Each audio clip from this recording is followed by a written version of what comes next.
Assalamualaikum warahmatullahi wabarakatuh. Yang saya hormati Ibu Agustina Wardani selaku dosen pengampu.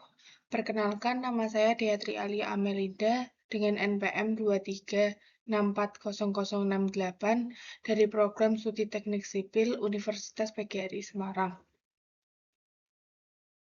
Pada kesempatan kali ini saya akan mempresentasikan laporan tugas proyek rekayasa lalu lintas dengan judul Analisa Kapasitas Jalan pada Ruas Jalan Kedung Mundu, Tembalang, Kota Semarang. Transportasi memiliki peranan penting dalam mendukung aktivitas masyarakat sehari-hari. Seiring meningkatnya jumlah penduduk dan kendaraan bermotor di Kota Semarang, kondisi lalu lintas pada beberapa ruas jalan mengalami peningkatan kepadatan, terutama pada jam sibuk. Salah satu ruas jalan yang memiliki aktivitas lalu lintas cukup tinggi adalah Jalan Kedung Mundu, Tembalang, tepatnya di depan Rumah Sakit Primaya Semarang. Tingginya aktivitas kendaraan serta adanya pertokoan dan fasilitas kesehatan menyebabkan potensi terjadinya hambatan samping dan penurunan kinerja jalan. Dari laporan penelitian ini memiliki 4 tujuan. Yang pertama, menghitung dan menganalisis volume lalu lintas yang melintas pada ruas Jalan Kedung Mundu depan Rumah Sakit Primaya Semarang, berdasarkan hasil survei lapangan. Yang kedua, menentukan kapasitas jalan dan derajat kejenuhan ruas Jalan Kedung Mundu menggunakan pendekatan MKJI 1997. Dan yang ketiga, mengetahui tingkat pelayanan atau level of service di ruas Jalan Kedung Mundu. Keempat, mengidentifikasi dan merumuskan upaya penanganan yang dapat dilakukan untuk meningkatkan kinerja ruas Jalan Kedung Mundu. Lokasi penelitian ini terletak di ruas Jalan Kedung Mundu, Kecamatan Tembalang, Kota Semarang, dengan klasifikasi jalan kolektor primer dan tipe jalan 4 lajur 2 arah terbagi, dengan lebar efektif jalan 7-9 meter per arah dengan median permanen. Volume kendaraan per jam. Survei lapangan dilakukan pada hari Rabu, tanggal 6 Mei 2026 pada pukul 6 hingga 9 pagi waktu Indonesia Barat, menggunakan metode manual yang dibantu menggunakan aplikasi traffic counter. Seperti yang ditampilkan pada diagram berikut, volume tertinggi jatuh pada pukul 8 hingga 9 pagi, sebesar 1.708,5 SMP per jam.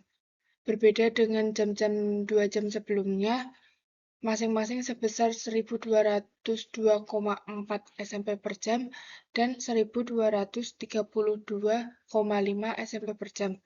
Periode pada pukul 8 hingga 9 pagi ini ditetapkan sebagai jam puncak dan menjadi basis perhitungan kinerja jalan.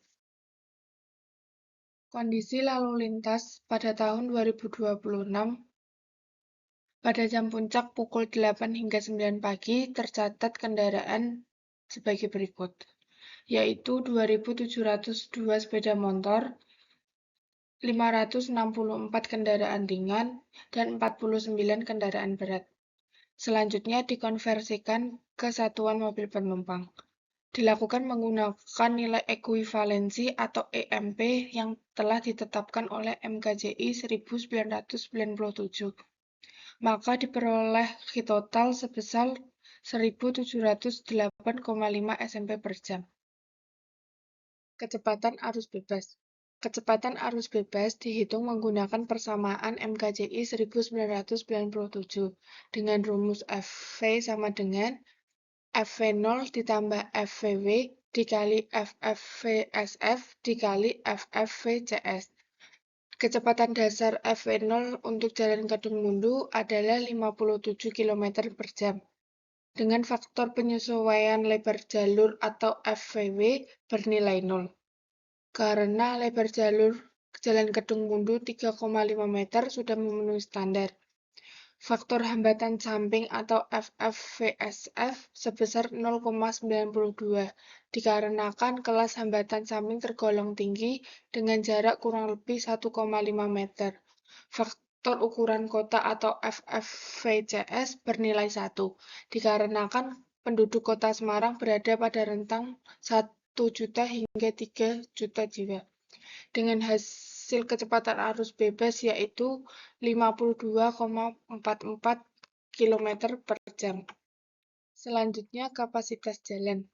Kapasitas jalan dihitung dengan rumus C, yaitu C0 dikali FCW dikali FCSP dikali FCSF dan dikali FCS. Kapasitas dasar CO untuk jalan Kedungmundu sebesar 1650 SMP per jam per lajur. Dan faktor FCW, FCSP, dan FCCS masing-masing bernilai 1, dikarenakan lebar standar, jalan terbagi median, dan ukuran kota sesuai kategori. Faktor FCSF sebesar 0,92, mencerminkan pengaruh hambatan samping berkategorikan tinggi. Dengan demikian, kapasitas per lajur jalan Kedungmundu yaitu 1650 dikalikan 0,92, ketemu hasil 1518 SMP per jam. Karena terdapat 2 lajur per arah dan 2 arah, kapasitas total jalan di jalan Kedungmundu yaitu 1518 dikali 2 dan dikalikan 2 lagi. Ketemukan hasil 6072 SMP per jam. Selanjutnya, derajat kejenuhan. Derajat kejenuhan adalah rasio antara volume terhadap kapasitas. Dengan rumus derajat kejenuhan yaitu volume dibagi kapasitas.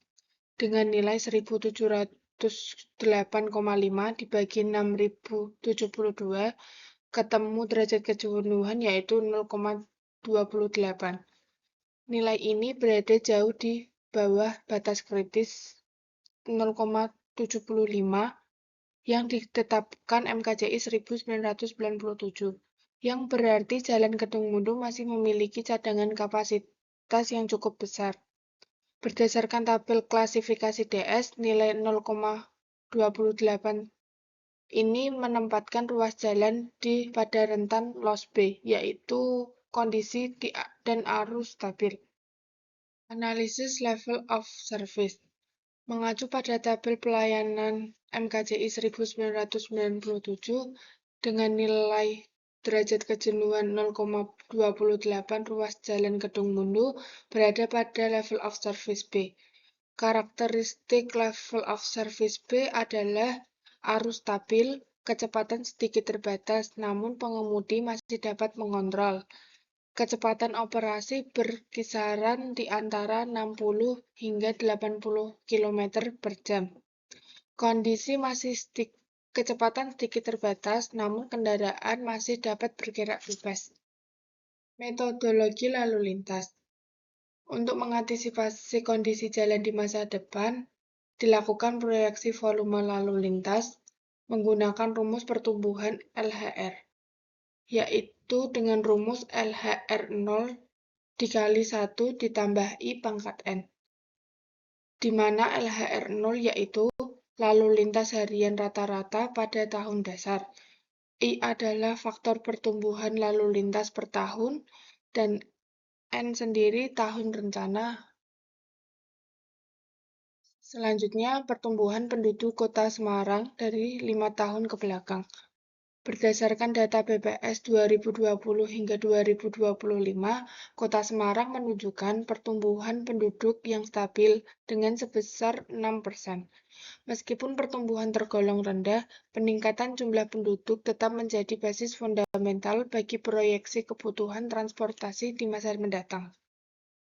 Selanjutnya, perencanaan kondisi 5 tahun dan 10 tahun ke depan. Dengan menggunakan laju pertumbuhan sebesar 6% berbasis data penduduk BPS, diperoleh proyeksi sebagai berikut. Untuk 5 tahun ke depan, pada tahun 2031, volume mencapai 2.272,3 SMP per jam. Dengan derajat kejenuhan 0,37 dan tingkat pelayanan di level of service B. Jalan masih dalam kondisi arus stabil.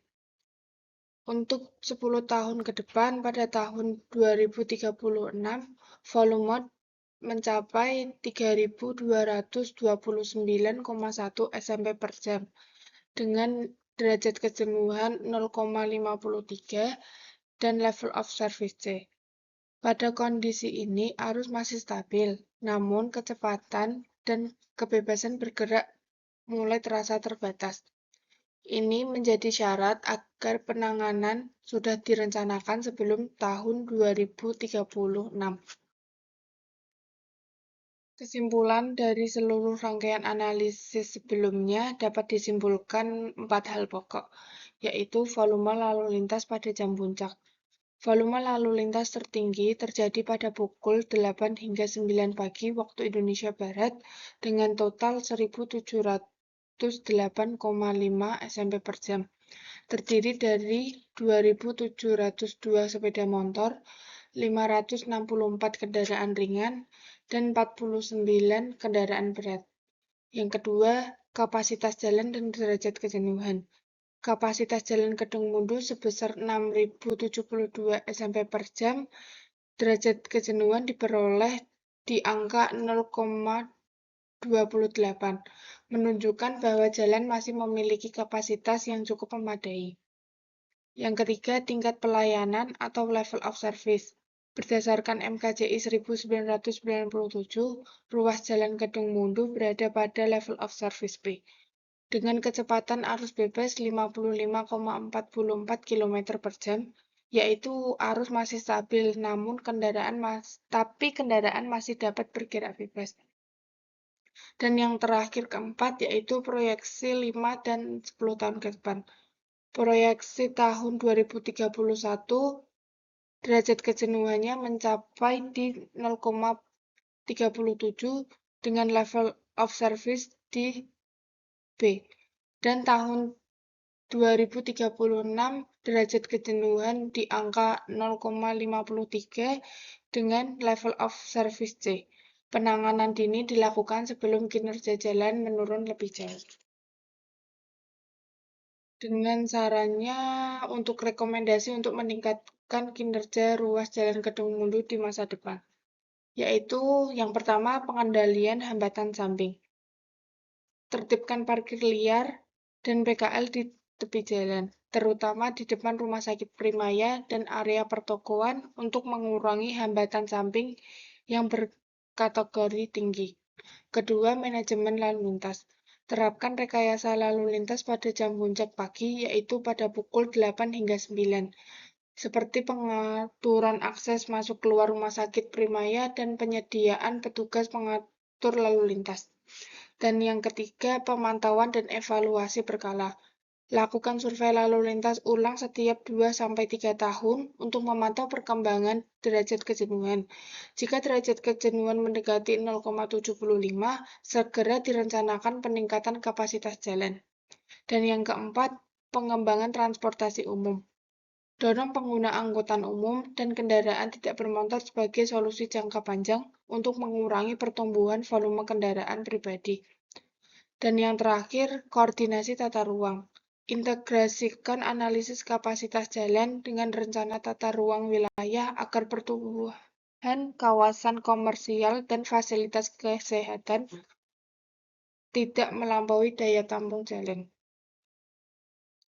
Sekian presentasi yang saya sampaikan. Maaf apabila ada salah-salah kata. Wassalamualaikum warahmatullahi wabarakatuh.